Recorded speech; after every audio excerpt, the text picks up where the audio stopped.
విచిత్రవీర్యుడు మరణించిన తర్వాత సత్యవతి గుండెల్లో ఒకటే ఆలోచన, ఇప్పుడు కురువంశాన్ని నిలుపుకోవాల్సిన బాధ్యత నా మీదే ఉంది. ధర్మాన్ని రక్షించాలి, పరంపరను నిలుపుకోవాలి.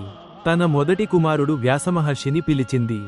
వ్యాసుడు తపోనిష్ఠుడు, సంకల్పం గల మహాముని, పూర్వం, వర్తమానం, భవిష్యత్తును చూడగల దివ్య దృష్టి కలవాడు.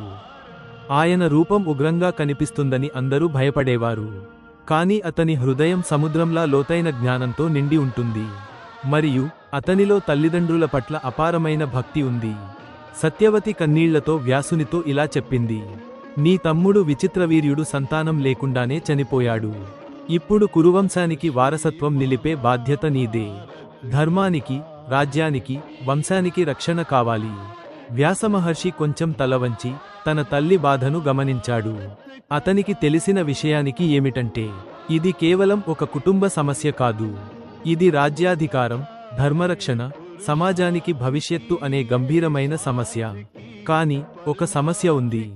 సాధారణ మార్గంలో ఇది సాధ్యం కాదు. రాజకుమారులు చనిపోయారు.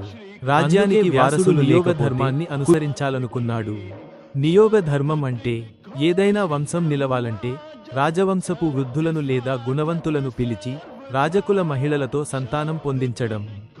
ఇది ఆ కాలంలో ధర్మపరంగా తప్పనిసరి మార్గంగా పరిగణించబడింది. అయినప్పటికీ సాంప్రదాయకంగా సున్నితమైన విషయానికి వ్యాసుడు తల్లి పట్ల గల భక్తితో అంగీకరించాడు. ధర్మం కోసం, వంశం కోసం నేను సిద్ధమని అన్నాడు వ్యాసమహర్షి. అలా వ్యాసమహర్షి నియోగ ధర్మం ప్రకారం అంబిక, అంబాలికలతో సంతానం పొందాడు. ఈ విధంగా కురువంశానికి కొత్త ఆశ వెలిగింది.